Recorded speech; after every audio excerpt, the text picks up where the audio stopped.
સુરતના કાપોદ્રા વિસ્તારમાં સરકારી જનસેવા કેન્દ્રોના નામે કેન્દ્રો ખોલીને સરકારી દસ્તાવેજ અપાતા હોવાના રેકેટનો પર્દાફાશ થયો છે। Bogus Aadhaar card, PAN card, ration card સહિતના દસ્તાવેજો અધિકારીની ડુપ્લિકેટ સહી અને સિક્કા મારી આપતા હોવાનું પણ સામે આવ્યું છે। કાપોદ્રાના ભગવતી કન્સલ્ટન્સીના નામે ચાલતી દુકાનદાર સામે મામલતદારે પોલીસ મથકમાં ફરિયાદ આપી છે। છેલ્લા કેટલાય સમયથી બોગસ સર્ટિકાંડ ચાલતો હતો। કાપોદ્રાના કિરણ ચોક ખાતે સમગ્ર કૌભાંડ ચાલતું હતું।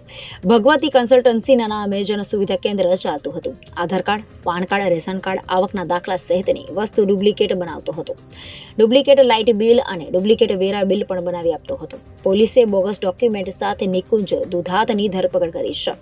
પોલીસે મોનિટર, લેપટોપ, મંત્ર ડિવાઇસ, થંબ ડિવાઇસ, પ્રિન્ટર, 80 નંગ પીવીસી કોરા કાર્ડ, સ્ટેમ્પ પેડ, ફોન, 8 નંગ હિસાબી ચોપડા, 69 નંગ આરટીઈના ફોર્મ, 23 નંગ રેશન કાર્ડ, બિન અનામત આવકના દાખલા નંગ 45, પાન કાર્ડ નંગ 3 ની અરજી, સુમન ટેનામેન્ટ ફોર્મ વગેરે વસ્તુઓ કબજે લેવામાં આવી છે। 20ના રોજ મામલતદાર શ્રી પૂણા અને કાપોદ્રા પોલીસની ટીમે કિરણ ચોક પાસે આવેલી ભગવતી કન્સલ્ટન્સીની એક શોપ જેના ધારક હતા નિકુંજભાઈ દુધાત, ત્યાં એવી માહિતી મામલતદારશ્રીને મળેલી કે એમની દુકાન ઉપર નકલી આધાર કાર્ડ, નકલી રેશન કાર્ડ અને અન્ય સરકારી દસ્તાવેજો હોય એ બધા ડુપ્લિકેટ બને છે। તેવી માહિતીના આધારે પોલીસ અને મામલતદારશ્રીની ટીમે જગ્યા ઉપર રેડ કરી।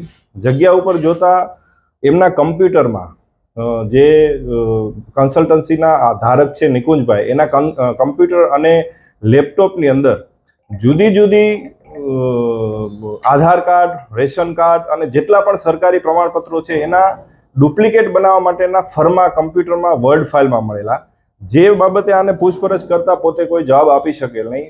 જગ્યા ઉપરથી ઢગલાબંધ આધાર કાર્ડ, ઢગલાબંધ રેશન કાર્ડ અને આવા સરકારી દસ્તાવેજો જેનો કોઈ આધાર એની પાસે હોય નહીં અને એક ડુપ્લિકેટ જનસેવા કેન્દ્ર તરીકે આખી એક શોપ ચલાવતા હોય, જનસેવા કેન્દ્રના બોર્ડ પણ મારેલા હોય, એમાં પણ કોઈ લાયસન્સ હોય નહીં।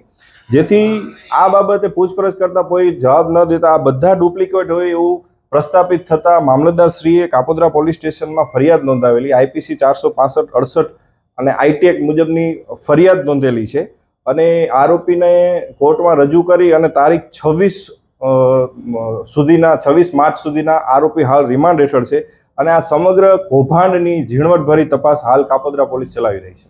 દરેક ડોક્યુમેન્ટ્સ બનાવવા માટે અરજદાર પાસેથી કેટલા રૂપિયા વસૂલવામાં આવતા હતા? ત્યાં ઢગલાબંધ ઘણી સંખ્યામાં જે રૂપિયા લેવામાં આવે છે એની પહોંચો મળેલી છે। એ પહોંચો ઉપર જુદા જુદા એમાઉન્ટ છે, કોઈમાં 500 રૂપિયા છે, કોઈમાં 700 રૂપિયા છે, પણ હાલ પૂછપરછમાં એવું બહાર આવ્યું છે કે જે સુધારા કરવા માટે, આધાર કાર્ડમાં સુધારો કરવો હોય, રેશન કાર્ડમાં સુધારો કરવો હોય, ભાડા કરારો બનાવવા હોય, એમાં જે પણ કન્સલ્ટન્સની ફી થાય અને આવું જ્યારે ખોટું કરવામાં આવે ત્યારે એમાં ડબલ પેમેન્ટ લેતા હોવાનું અત્યારે રિપોર્ટર અરવિંદ રાઠોડ, જનાદેશ ન્યૂઝ, સુરત।